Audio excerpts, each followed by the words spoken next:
Hiya, I'm Tava Tucker. And I'm Racheli Marks, and together we connect through the stories we hear.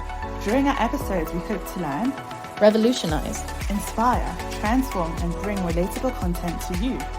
We would like to also discuss and internalize how your story can be someone's savior. This is the official Together We Connect podcast. Hello everyone, it's Racheli Marks and Tava Tucker. And we are back for another episode. Have our very, very special guest. Honestly, there should be a round of applause, so we'll just insert that right now. Welcome. Please introduce yourself. I'm Howard Feldman, and it's absolutely fantastic to be here. Thank you so much for being here. Yeah, so I'm very excited to have and privileged to have and honoured to have Howard. I could keep going because I don't know much about you apart from Howard Feldman is ChaiFM.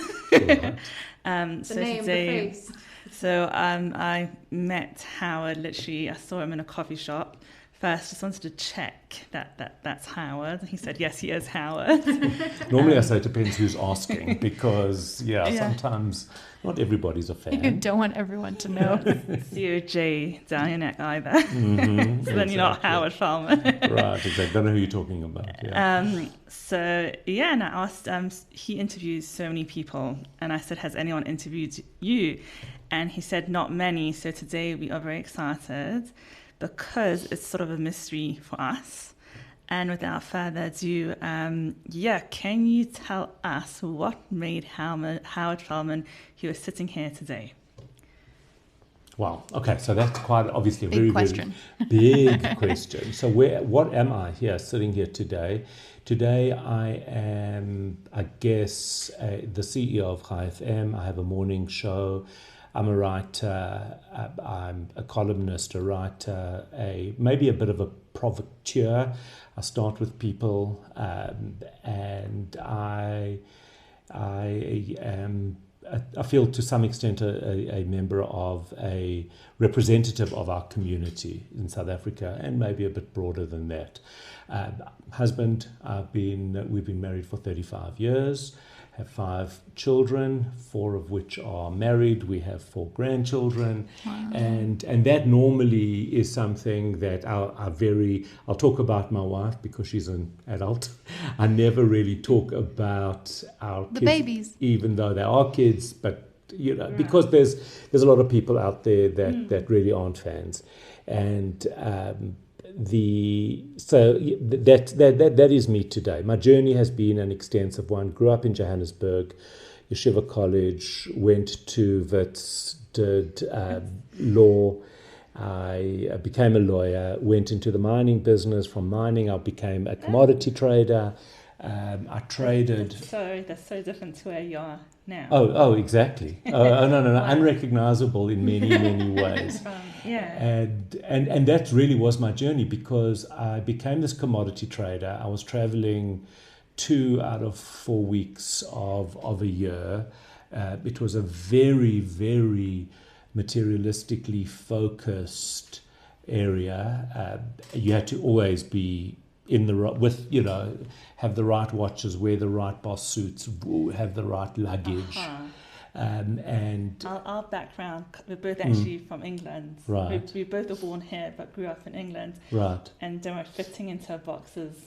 That's so what I'm used to. We're very used to it. Yeah. It was weird coming here. I felt like I had an opportunity to reinvent myself. To be who you actually choose to be. So that was actually made it so interesting, because I was doing, for example, I was at university and I loved literature and I loved the studying literature, and I was actually offered an opportunity to go overseas to Harvard to study literary theory. Harvard. and Ivy League. Well, it was like insane. And my father said, "What, are you mad? You're going to become an academic. That's not who you are." And I thought, okay, it's not who I am. So I did my LLB, became a lawyer, went into business, and I spent a lot of my time actually judging my own success on how other people viewed me. Wow. And Oh, that, that's so sad. yes. Like it's a sad, Well, yeah, it was sad. like in industry, I'm saying it's a difficulty in the industry. Yes, well, it's that industry, and it's actually not only that industry, but also within our own community. Totally. You know, you are you are assessed by your external achievement, Exterior. and I did achieve, and It's interesting, yeah, because the question that's turning over today, it's like who am I to what I've got? So before Yes. it was very much exterior, and if this is the boxes you tick, then you're going to be this, or when you grow up you're going to be that. And now we're looking a lot more. I think Yes, I think it slowly is. so I think if I grew up today, it would turning. be very different. We're Right, trying to look at right. the internal versus the Yes, exterior. and, Not and that when we're we look at achieving our that. kids, it's about what will fulfill them, Yeah. not what they can achieve. Just because they can doesn't mean they should. Yes. And I spent a lot of my time doing that. We built a significantly big company, offices around the world, but I found myself drifting further and further from who I was. I didn't. Right. I've always loved writing, but I was never. In 20 years, I didn't pick up a pen. Obviously, metaphorically, I didn't write at all.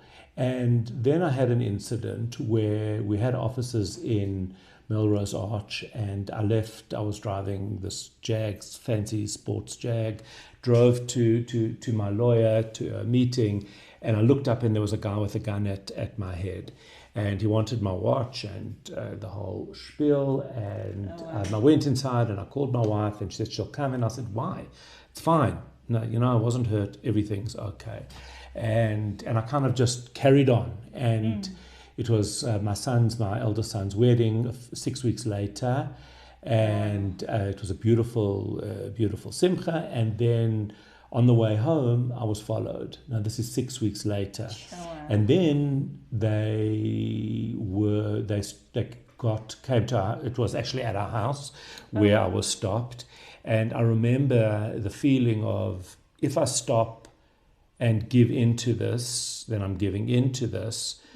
But it was this fight or flight thing. If I try and flee, I'm going to bring them closer to my house where the family was. Right. So I had to make a decision, and it was a decision that changed my life, was to say, I'm giving into whatever this process is now. And they had shotguns. It was quite much more aggressive. Right. And again, took my watches, took whatever they had. No, completely different, and then that floored me completely, because I could also watch it on our camera and watch myself getting out of this car and almost in disbelief, right. And it was this watching myself from the outside and realizing that, hold on a minute, what am I doing? What am I attracting? Why am I? Because the same as I'm attracting recognition from people around, from our community, from our family, from people around, I'm also attracting this very, very negative energy. And I made the decision there and then that's it. I am not chasing a dream that is everybody else's dream. So when you just go back a step, when you mean a dream, like everyone else's dream, like the materialistic. Yes. So how long ago was this? This was about 14 years ago. Sure. It's just interesting. Like, this is very much it's something that resonates with me, because I decided to join the security company after something like this happened, because there's this feeling of, I can't carry on being what I am. Yes. I need to move forward. Correct. And see how did I respond, and how would I like to respond if, God forbid, something like that happened again. Right. So it really can be. I think it was also the right time. I was tired. The business was hard. It was very much a tough market. I was dealing with China, and I said to my partner at the time, an American, I said, you know what, I'm out. And he said, you know what, the truth is, I feel the same. Sure. And we actually shut the business down at that point. Wow. Which was, again, people knowing were what you were going to, or no, you just no, knew? Not a clue, not a clue. It needed to happen. Serving me anymore. and people were angry, actually. Not my immediate family. My wife was incredibly supportive and has been. Right. And I'm I sure can, she watched. well, So- sure. And living with me is a bit of a roller coaster because it's, I can be a bit dilly, but she knew that this was that important, and so she was incredibly supportive for my, my parents. I think people around. I think it was quite hard actually to say, what are you giving up? What are you doing? Yeah, can we go back that step? It was like quite amazing how because some people, they just live on the surface, and they're like, okay, no, this happened to me, and then they don't really deal with the trauma properly, and they don't really reflect and take time and answer questions that they need to. So how did you get to that stage of like looking deep within and saying, actually, I want to turn, or not turn, but Yes, an use amazing quote that someone sent me today, that your GPS never says when you go the wrong way. It doesn't say by mistake. It just says recalculating. How did you know that I needed to on recalculate? quite a deep level, because a lot of people don't. Yeah, it's interesting. I don't really know the answer. I just knew that I needed to. And in fact, when I went to a therapist to deal with the trauma, with a PTSD, the first question she asked me was why are you here? What's the goal here? And I remember saying very clearly that I want to use these incidents as a way of deal with the stuff that I've never dealt with, and to try and understand what that is, why I have this need, or have had this need for external approval. Why can't I'm a strong guy? I'm a very tough character. So what is it that I'm need affirmation from people around me? What is that saying about me? Why? And that was the beginning of a painful journey, very, very difficult journey. And in a way, I keep saying it, in some ways harder for the people around me, because all of a sudden I'm seeing things quite differently. So the change is coming from within, and that they always say it's like when you want to make boundaries within the family. Yes, exactly. Very difficult for people. Your life turns upside down once you start putting boundaries up, putting fences up. And here I was out of the business now, and then I just decided I needed to write. So I sat down, and it took me, I think, 12 weeks, and I wrote my first book called Carry On Baggage. And wow, is that published? Yeah, Okay. It is. In fact, I've written 3 books, and that first book was very much a memoir, and it's called Carry On Baggage for a reason, because in this commodity trading area, everybody only had carry-on baggage. You weren't cool if you checked in luggage, because time was of the essence. Absurd, completely absurd. But obviously baggage being the other thing we're lugging around with us.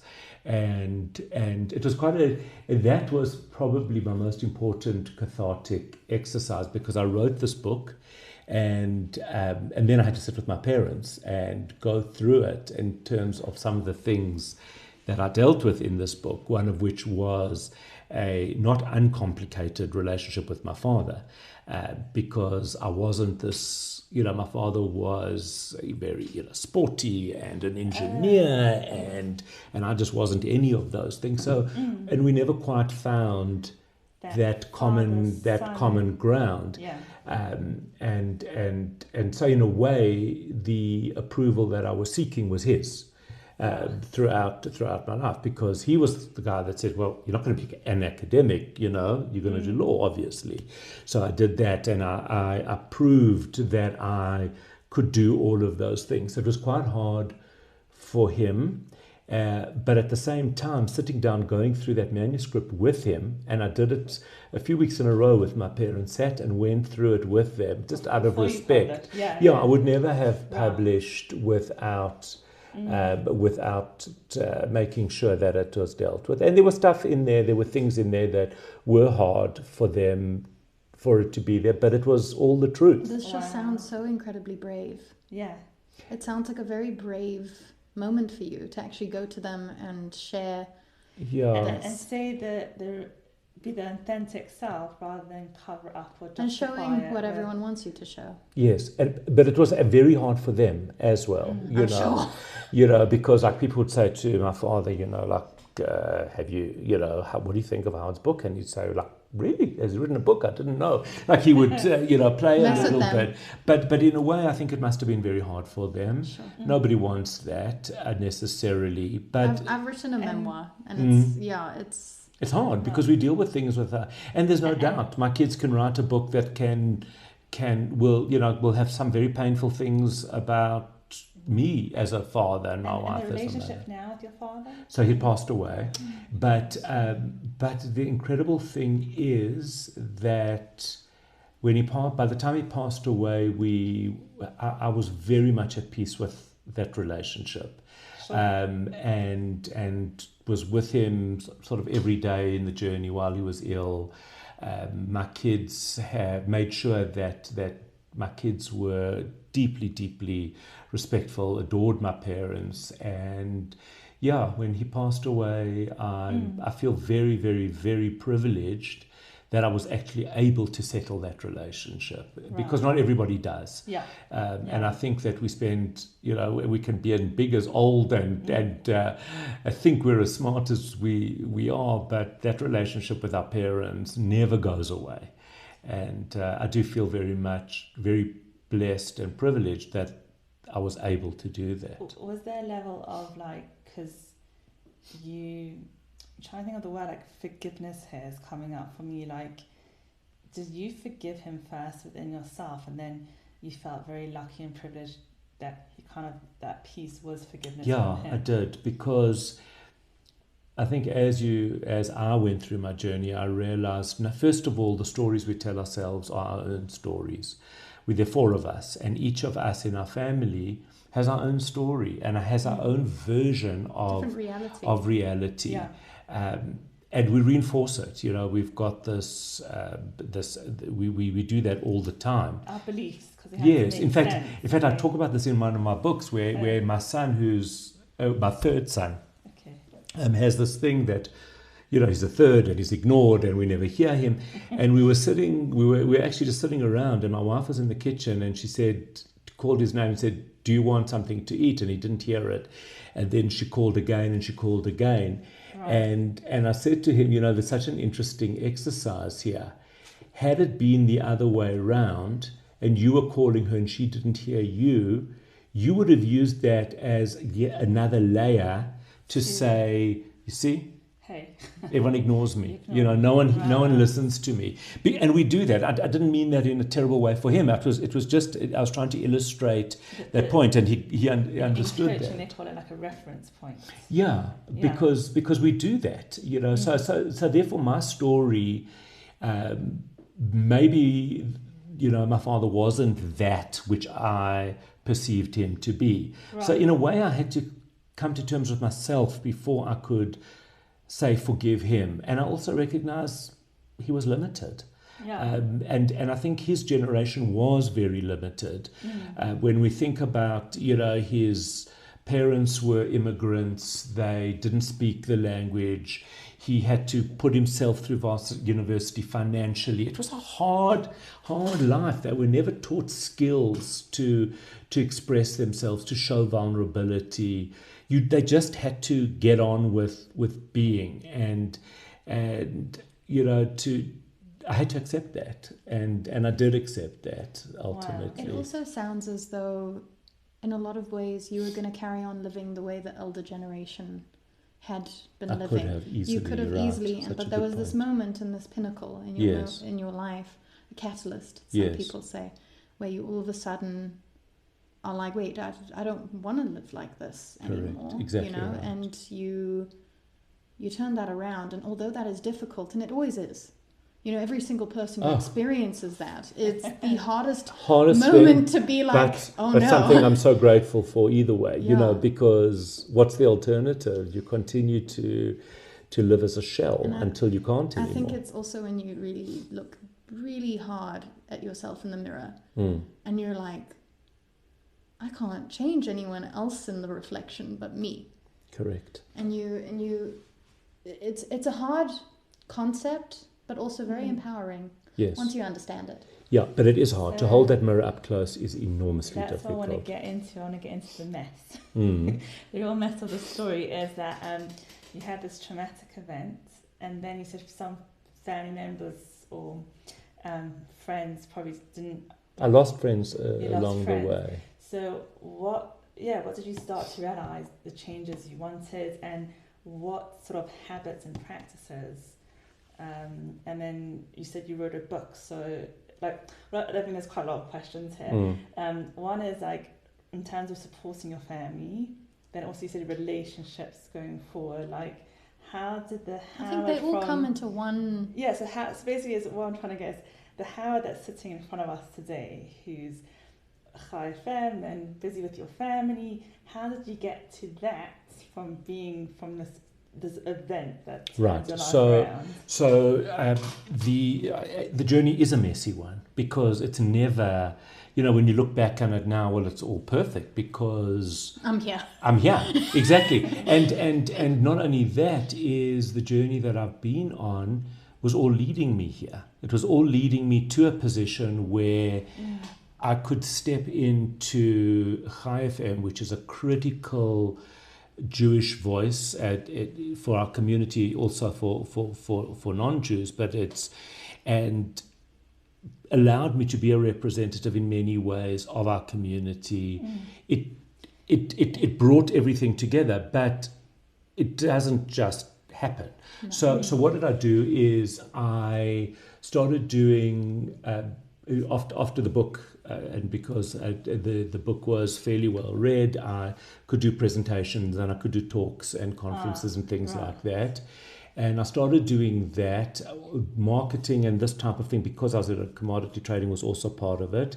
And I ultimately was offered by one of the companies that I was doing a lot of work for to manage their marketing. And that was, that was a couple of years later, but effectively that's really what happened. And I headed up their marketing, but on condition that in fact, because I was never going to go back into corporate, that was but the only way in which I would do that is if I could still do my morning show on Chai, because I was already doing that then. I could do my writing. I was writing for News 24. I was writing, subsequently wrote another 2 books.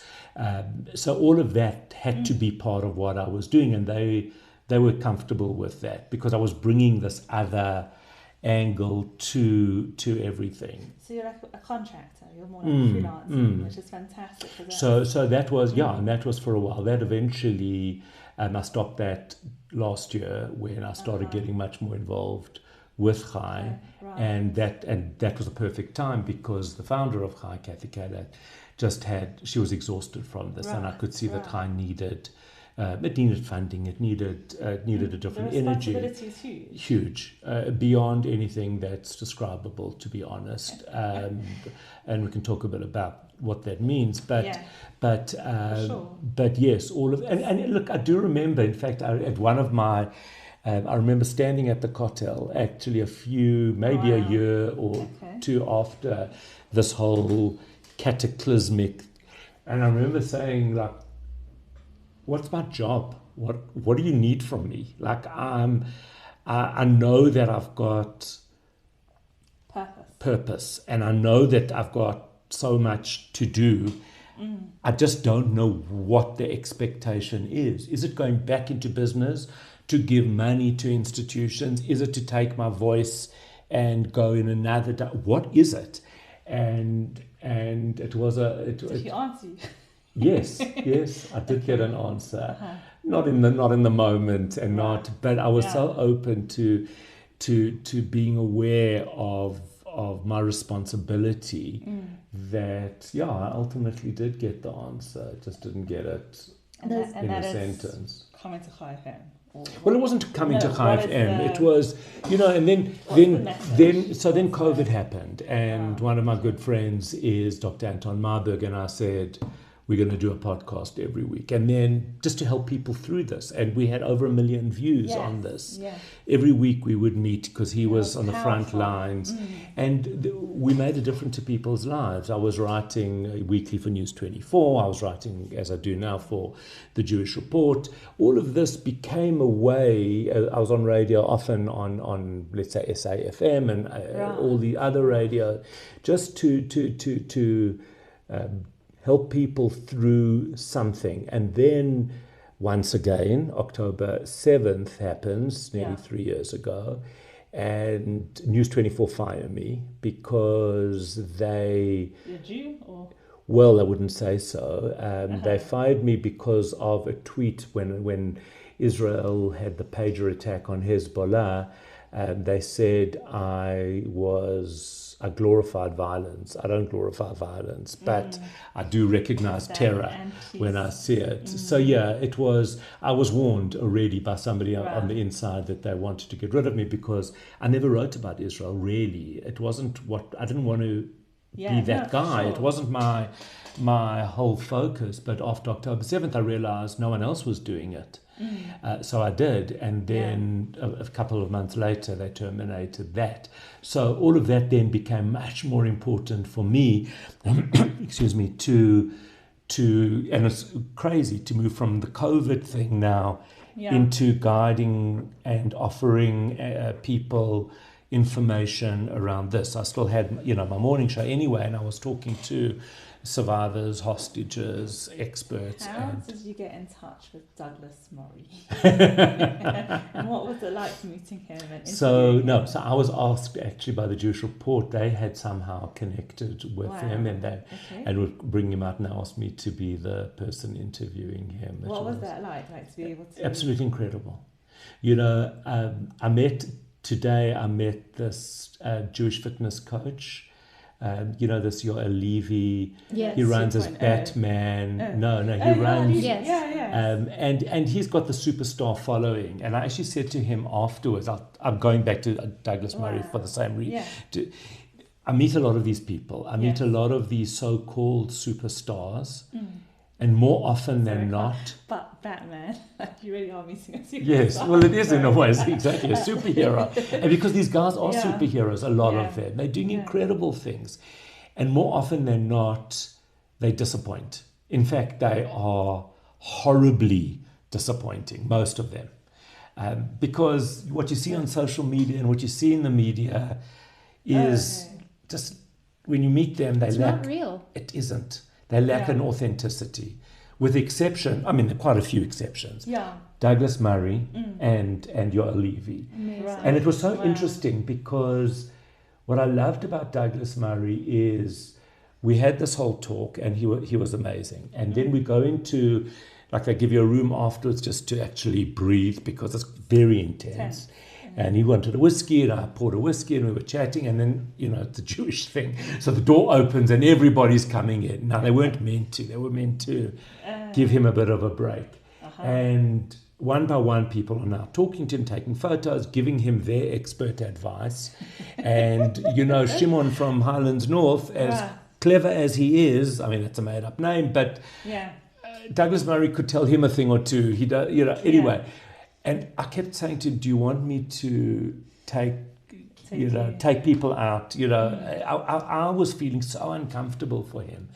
And he said, no, this is fine. And he stood talking patiently and kindly to every single person who was waiting for him in that line. Wow. And to me, that showed me the measure of the man. And I loved that. So it's funny that what impressed me most about him was what went on behind the scenes and not necessarily what he was like in front of the audience. He's one.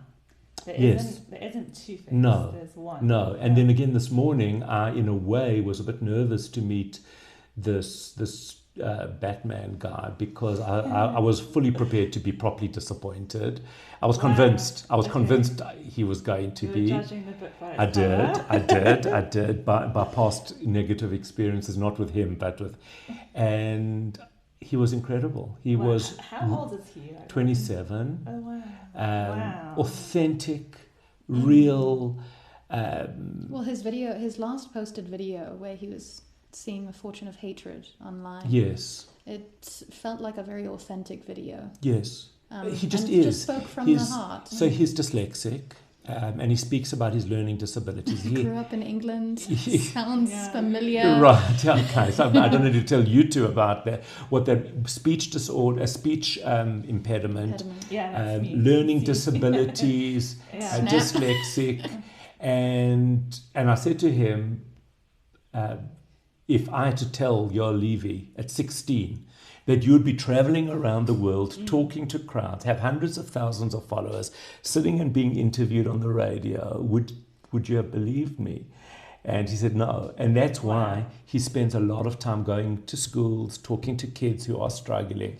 So to me, that's authenticity. And it's something I strive for. Doesn't mean I always am, because we do have personas. You can't help that when you're on radio. And also, the amount of hate that I get is absolutely that's tremendous. Huge, if we can talk about that for a moment. Sure. That can be extremely intimidating, and you probably, if it was me, I wouldn't want to get up from my bed that morning. So a lot of people feel that. I don't. I don't. And in fact, my wife keeps saying, Howard, is this really not bothering you? And it doesn't. In fact, I think it's the opposite. It's an honor.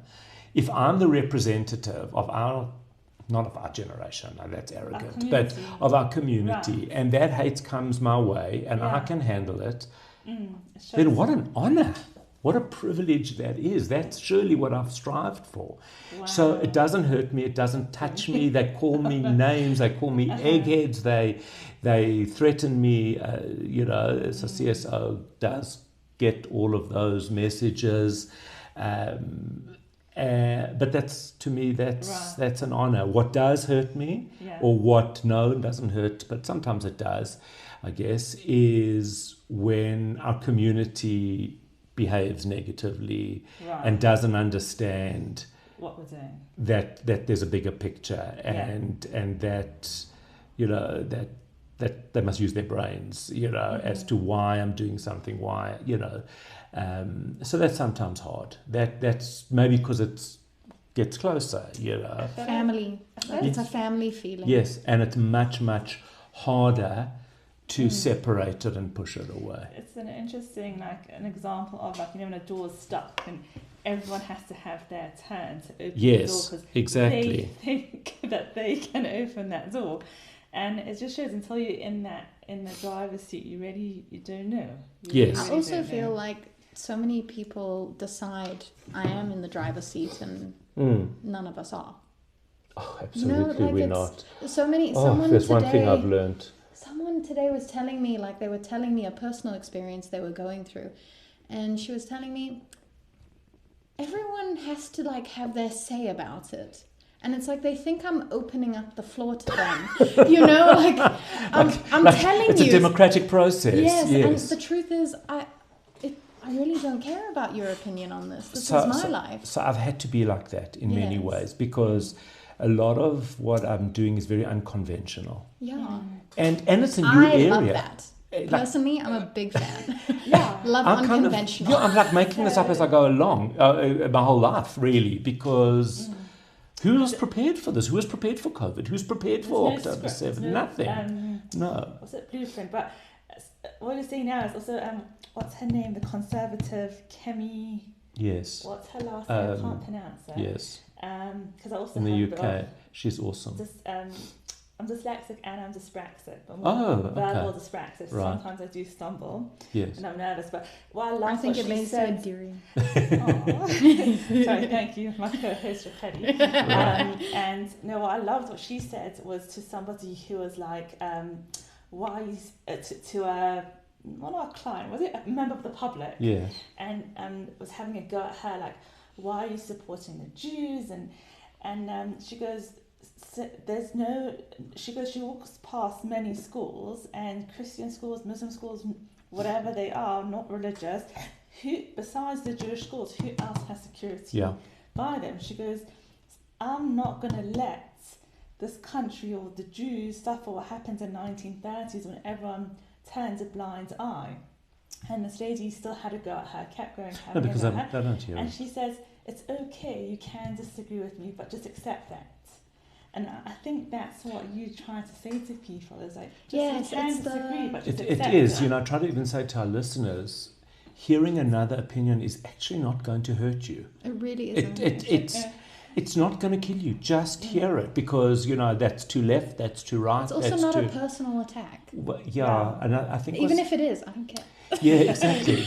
No, I think what's happened is because we're living in such outrage and rage and that, and again back to like why I was kicked out of News 24 is I firmly believe that my voice was too strong, and they silence alternatives. Yeah. It's the story of the Tower of Babel. It's as simple as that. Yeah. You all had to speak the same language.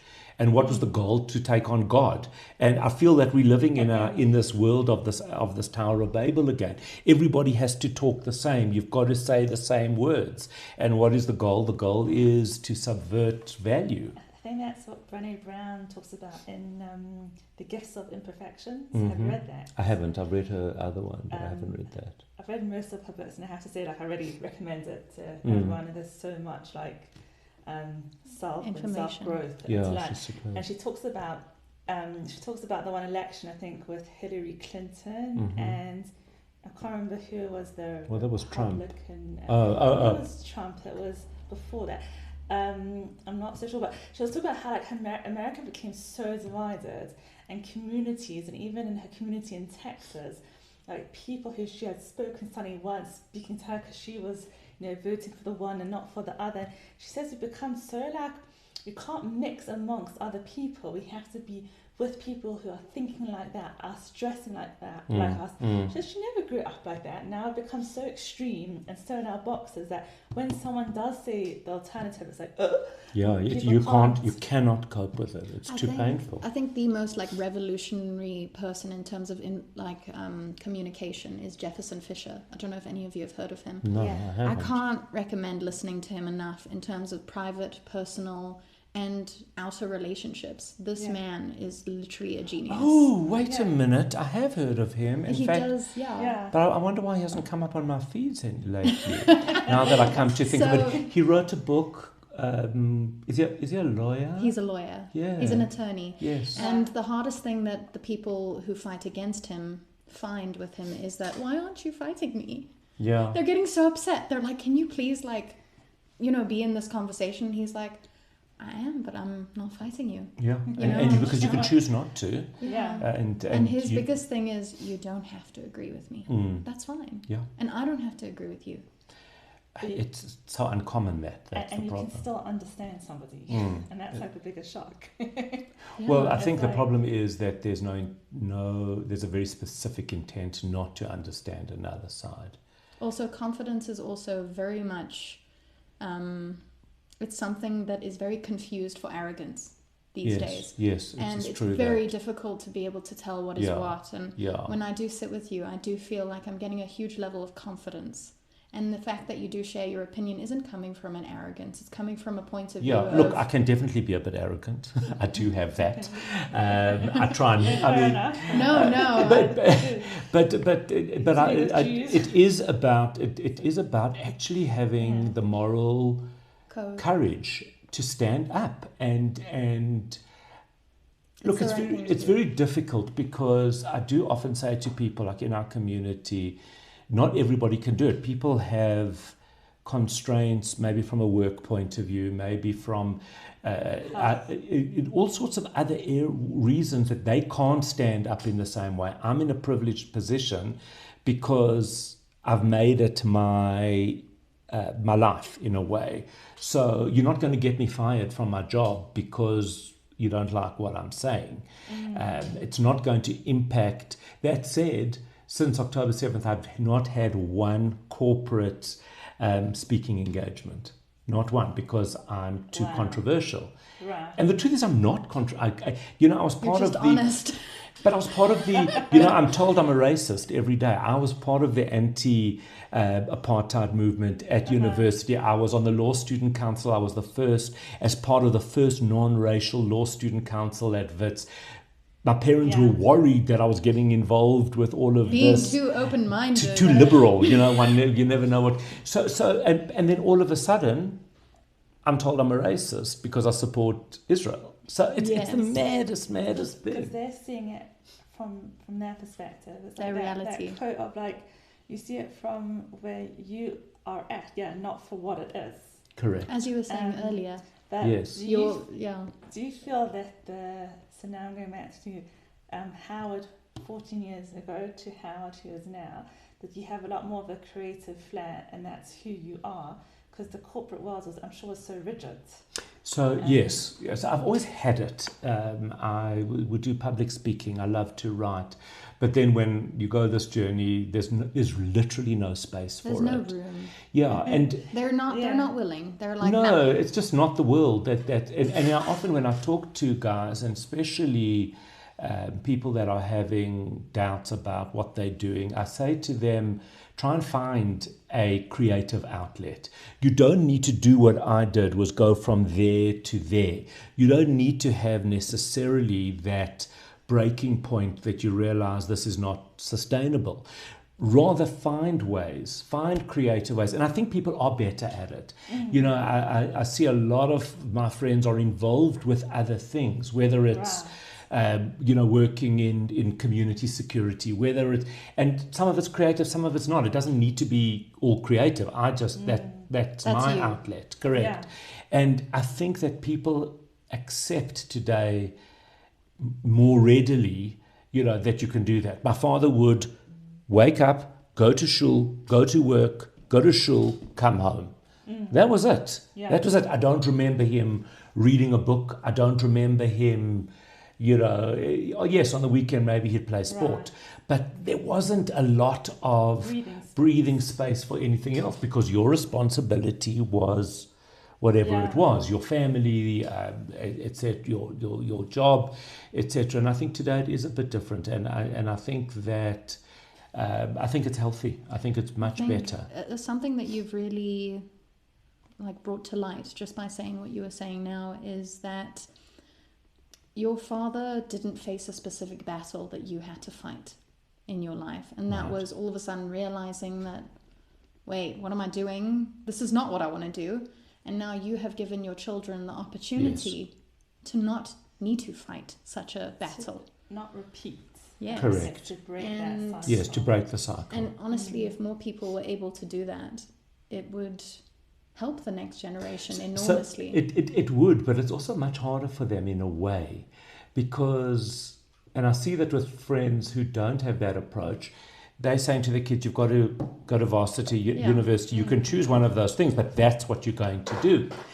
That's the expectation. And in a way, it's easier for them because they don't need to say, wow, what's out there. My dad says, get on the bus and just, go in that direction. Exactly. And it's easier in a way.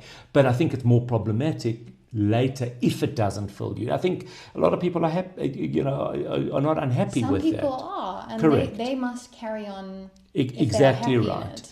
Exactly. Sorry, but do you know what's coming to my mind?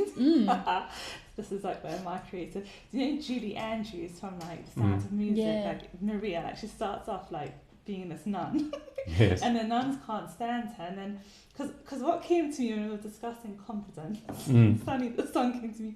I have confidence in sunshine. Oh, that's funny. I have confidence in rain. And sorry, that's why I see in you. Not that you're Maria, not that you're a nun. Not that I can sing at all. But it was just funny that it is that journey. She's turned. I think what's his name, Captain Von Trapp. He was very stiff and in his ways, and to this his kids singing and by the end of the movie they're singing. And there's a whole journey. But so I think that's important. Can't help but compare. I shouldn't compare, but there'll be a life from this corporate to this creative flair. And I think that it does take. I see that with the presenters at Chai, is you could be very good at what you do. You come in, you ask the right questions, but when they have the confidence to be themselves in studio, everything changes.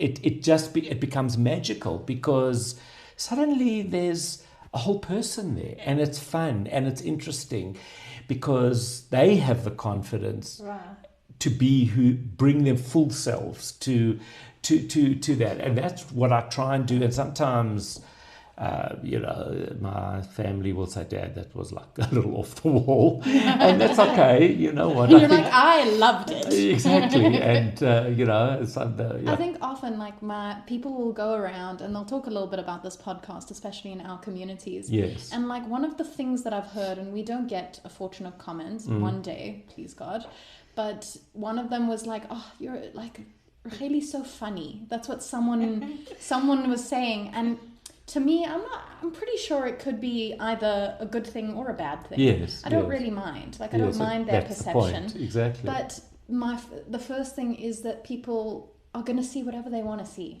Yeah. Exactly. Especially, so why not be your authentic self? And enjoy yourself. Because the minute you're enjoying yourself, everybody's enjoying themselves. So that is, it's, for me, that authenticity is, look, it's authenticity, but you also have to be careful in that if I've had a stressful night or I'm worried about something. You're not going to put that on your audience. Correct. That's got to stay. And I have a very, very strict visual almost approach where I leave that at the door of the studio.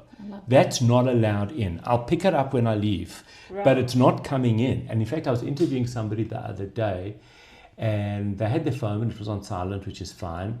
And I could see they were getting distracted. And I said to our controller, like I signaled to go to ad. And I said, what's going on? And they said, no, there's this thing. I said, take it, push it outside, and you'll pick it up there. It's waiting for you. I'm not saying deny. We've got to, but you'll come back to it. It's like I'm assuming it's a bit like being a parent. You both could tell me that. Yes. By sometimes when you're with your kids, I'm assuming you have to actually be like, wait, I actually have to leave that. Exactly. It's exactly. But here, exactly. And here, if you don't, people pick it up. They know it. And you have the responsibility of impacting people's mood. That's the other thing. Big responsibility. It's huge. But it's a few seconds thing. Like even my 21 month, I can't keep up. She's almost 2. Right. And when I'm feeling sad or cross, I'll be like, let's just call her Lily I'll be like, hey Lily, mommy's feeling sad or I'm feeling angry, and even that calms me down. Yes. And then I can go back to being mommy, because that just because you've just dealt with that, and then you're back. I'm actually Emma, but I had to just for the for the podcast. So just like, but that must be hard and crazy. Also feel like if you're not feeling well, what happens then? I always just curious. Like it's mind over matter. It has to be. It's like running. Although that's what I keep thinking about. Oh gosh, that's the worst. I relate everything in my life to running. Okay, that's because half of my friends where do that. your mind has to take over, because your body can't do it if your mind doesn't take over. So I do one of two things. Either it's exactly that, is you just make sure, or I own it. Right. And in fact, people love it, because when I'm grumpy and I'm moaning at everybody, and I like kind of then overdo it in a way. So it's funny. And then it's funny because I had a late night, I was at a wedding. Don't start with me because I'm tired now. I love that. And then I play, and then my listeners play back, because they like that becomes a bit of a thing. And I do play with my listeners like that. I'll often play a song that is just absolutely awful just to irritate them. There we are in our cars being like, bro. Tormented, exactly. Like, what are you doing? It's hard to late night. Right, exactly. Yeah. Okay, whose now fault we'll text is this? you. So that, but it's a tremendous amount of fun, and a tremendous amount of privilege and responsibility, both. I love that. I don't know if you can share with us, what, in terms of responsibility, does anything scare you, or it's just... It doesn't scare me. Nothing scares me, thank God. I welcome it, I attract it, and I put my nose into every thing I do. But I have a very strict approach at Chai, which is I want, number one, we need to be not only talk about the positive stories, but there needs to be positivity. Not what all other media houses do, which is if it bleeds, it leads. That's not my approach. My approach is there's so many good things to talk about. Let's talk about them and the difficult things, but we're covering everything. But where it becomes difficult is what stories to cover or not cover, especially in terms of community. So my policy is that we are a community station, which means we act in the interest of the community, not just what's interesting to the community. So something might be very interesting because we all love that stuff, but I'm not talking about that. And unfortunately, as with any community, these things keep coming up. They always find their way to me. And I try and help behind the scenes before it needs to get onto radio. So that sometimes the responsibility about what is not seen or heard weighs heavily on me because I feel it. I care deeply for our community. I care deeply for people, and I try and assist where I can. I can tell you the last week I probably worked more on stories that were never hopefully going to make it to air than on stories that weren't. So what does that mean? Like, what is that? In what sense? What's the process? Because how do you decide what should be on air, even though it is in the public interest? So for example, I saw something going on social media, and I knew that other radio stations and other publications will want to further that story because it paints a negative picture of our community. But when I look at it, it's not a story. If two people are fighting on social media, that to me is not a story. So instead, I reached out to the parties on our side of it to say, how can I help you? I live in this world. I understand it. What can I do to help you? And that's what we did. So I look at a story and say, I'll give you an example. There was this guy, this anti-Israel guy, who put a Palestinian flag over his car, and he drives to a golf club and he gets kicked out because it's not in accordance with the rules. And there was I could see this desperate attempt on social media to turn it into a story. And then some of the anti-Israel publications pick it up and they make it a story.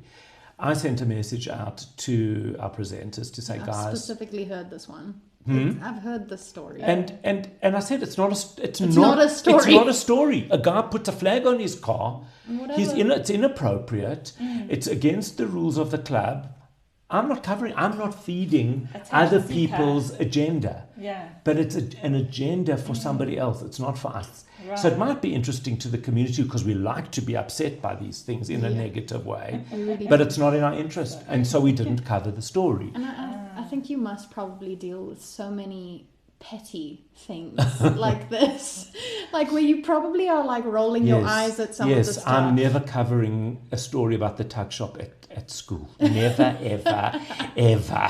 Like, please don't come to me. No, I'll sit at a Shabbos lunch and somebody will say something. I'll say, don't talk about that. And I'm thinking, you don't know how uninteresting that is to people. Please don't assume it's that interesting that I'm either going to write about it or talk. Like, I'm not. That is so funny. Yes. I didn't know that it could actually affect your personal life. Oh, it affects my personal life all the time. It's so crazy. I think that that there's a divide, that there's a wall. There's no wall. No, I don't think there's a wall. I mean, I know people.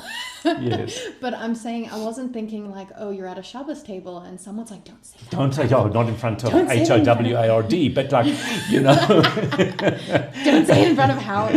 Exactly, you never, or they really will say to me, I hope you're not going to write about this. And I'm thinking, you're like, really? Really? I really don't not. have an interest. And I don't write about, a wedding I've been to because it's not appropriate, it's like, and why would I? And they'll talk about, it's, unless there's something exceptional that moved me in a positive way. Or like a lesson. Or a lesson, So or that's not about the events. I did happen to write my article in the Jewish Report this week is all about the circles that you dance at in the men's dancing. Yes, the horrors. And you could. I think it's called that. Yeah, that's what they call it in South Africa, the horrors. But whatever, it was a from wedding. But I said like you can really tell your age and stage depending on where you are. As you get older, the further out you go. And then you have like all the bridesmaids on the inside. Exactly. So the younger inside. you are. And I spoke about the concentric circles of life as you could see one of my biggest jobs at a wedding is like trying to get my mom to the middle. Exactly. I'm like, Mommy, come with me, and she's and you're like, breaking no. your way in. So yeah. Mom, so come be with me. yeah. This is so informative, and I think a really huge background to who you are. And I think a big thing that we really try to do, which is I think what you must be trying to do on Chai as well, is not just getting authentic. It's really the deep seated person that is inside of you. You know, everyone has these parts of them that they don't show to the rest of the world, because honestly sometimes the world doesn't deserve it. Well, they don't need it. Yeah. It's yours. You know, there's certain things is a very big difference between being authentic and talking about things that are too private. You know, we have a private self, and that should remain there because we have to protect our relationships and ourselves in some way. And because we've had the enormous privilege to interview you, whereas you interview millions of people, well, I don't know about millions, but a fortune. How many people have you ever? No idea. Thousands at least. Well, I'll tell you that I do. I'm just thinking per day is 1, 2, 3, 4, 5, 6, 7, 8. It's about 8 a day. Wow. 5 days a week. So that's a lot of people. So what I have to basically say here is saying that we've had this privilege, and before this podcast ends, the thing that I really feel huge amounts of love for is my audience, our followers, everyone who supports this, because we're, pushing for a cause. And the big thing that I would really love them to hear from you is, what would you tell them if they had a moment in their life where they weren't necessarily going on the path that they chose to. Yeah, that they thought was right, and they were told they were right. So I think the very, very first thing to do is take a moment and understand who you are. And it's not easy. As we said earlier, holding a mirror up close is not easy, and often not correct. So we can convince ourselves that we are a superstar in something and we're not, or we are absolutely hopeless at something and that's not the truth either. So I would advise people to get a bit of help through that, whether it's a therapist, whether it's a life coach, whether it's just to help guide you through that turmoil. To get an objective. Yeah, and I think that, and it has to be the right person, because that's always a shidduch. Yeah, it really is a shidduch. No, that is not a joke at this. all. I always say this. So I think that's the first thing. And once you've started to do that, you don't need to be dramatic. You don't, as I keep saying, you don't need to do what I did and wait until you've broken to rebuild and to question everything. I think do it slowly. Start putting more time into something you love. Maybe it's something like this where you do a podcast, and then it becomes a bigger thing and more focus and things that grow around that. So do things incrementally, but sorry, I never heard of that word. What's incrementally means in small steps, rather than just doing it dramatically. Okay. Because bite sizes. Yeah, because I think it is hard on people around you, even though they'll tell you it's fine. It's fine. It's not fine. It's fine. Hard. You do you. And this is so hard for me. Exactly. But none of us live by ourselves. We can't do you when we've got other people. So we can, but do it slowly. Right. But make sure, but find a mentor. Find somebody. Find somebody you try. As I say, it doesn't need to be a therapist, a life coach. Find somebody who you admire. People phone me, and I find that especially young religious guys, I think there's a real lack of guidance in that area. Yeah. And I mean, it's another whole podcast, Yeah. actually. But I often will meet somebody, speak to them, give them some assistance. Maybe it's the wrong advice, I don't know, but it's authentic advice. And you know, and find somebody that you do trust that can help you through that. Sure. Because there's this organization, I'm not sure if it's South African or Israeli, called Harvest. I don't yes, know. my husband works there. Yeah, okay. Yes. What is that? It's a life coaching company where Yeah. they help people mainly in businesses.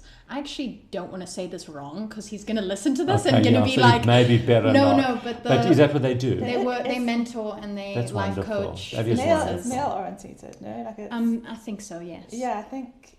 Is it a Jewish organization? It's a Jewish organization. Right. Yeah. Amazing. That's amazing. No, it's an And unbelievable. After the podcast, I'll hear more Because about my that. husband's, I think, or belongs to one of these groups, and they send out motivational videos Yes. for religious men. And, I think it's so important. Yes. I think and it that's is. why we also wanted to bring male energy. Yes, yes. Because men also feel, and men also have these things called hormones. It's and the expectation is huge on tremendous. men. Yeah. Huge. Huge. I can't. This is what is becoming like really a passion of mine because I'm seeing more and more that, women, you know, we're all there for each other and we're kind to each other and we're like, I'll support you through this. Can I get you a meal? Yeah. You know, and I don't think that's happening for men. No, it's Men definitely don't not. have like, it's like, oh, I'm having a bad day. And they're Well- like, they pat you on the back and they're like, it's fine. Well, women, you'll be good. Yeah, so I mean, there's a lot of studies on this that I've done a lot of research into this.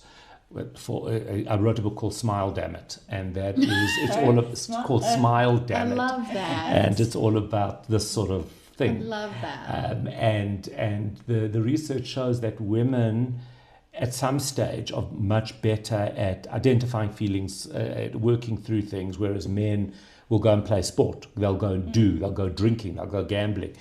But then it flips because women then can ruminate. They're thinking about this, and then It's just too much. it's hard for them to move forward. So somewhere there's a So balance. I also think that's a fantastic point to end on because specifically what I'm picking up on is as well, people are so often fighting against other gender roles, and the truth is For we were made to be together. We need men and women, and 100%. we need to teach each other. So this has been so And enlightening. sorry, those things are called genders.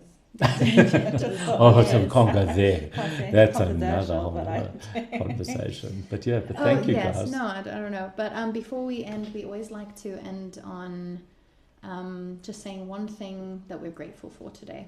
And then, I think also something that I would like to do, which maybe you'll want to do, is something that we've learned from this podcast. Okay. So do you want to start with what you're grateful Well, for? I'm actually grateful for this opportunity. I think Yay. it's nice to take time to, in a way, be a bit self-absorbed. Yes, you must. Because You must have you that know, for once. yeah. So that was fun. That was absolutely Got awesome. my cheerleader And I've definitely learned some interesting things about men and about how men are viewed actually from not necessarily from within, but externally. So thank you for both for that. Thank you. Thank you.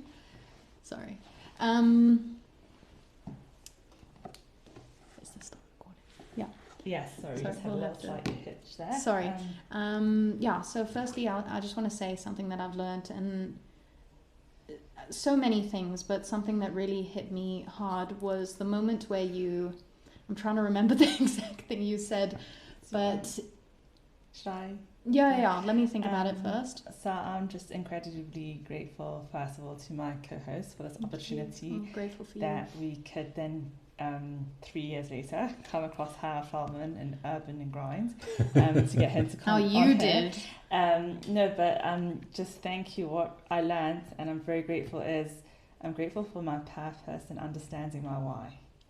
I think that's quite huge. I think And you've taught that with us because it's something. It's a small thing, a project that we went on, but you're ultimately, doing it, yes. and you're following your why, which is amazing, absolutely incredible. no, thank you for bringing that alight, and I hope people will find their why and their purpose and their light. I hope so too. Amen. So the thing that I remembered that you said was, even though you're changing and becoming a different version of yourself, you can't do it without people. And it was a moment where I really thought to myself, like, the person I am now is because of the person I used to be, but also the people that were there, you know, and I'm very grateful to those people. Yeah, and I'm grateful for you to have been here. I actually can't believe that we have Howard Feldman. Like, it's crazy. We're like pinching ourselves, and I'm so grateful. I know you have to go. I did do a little dance. So just wherever you are, everyone, thank you so much for listening, and thank you, Howard Feldman, for joining us today. It's been fun. Cheers. Thank you. Cheers. Bye. Together we connect.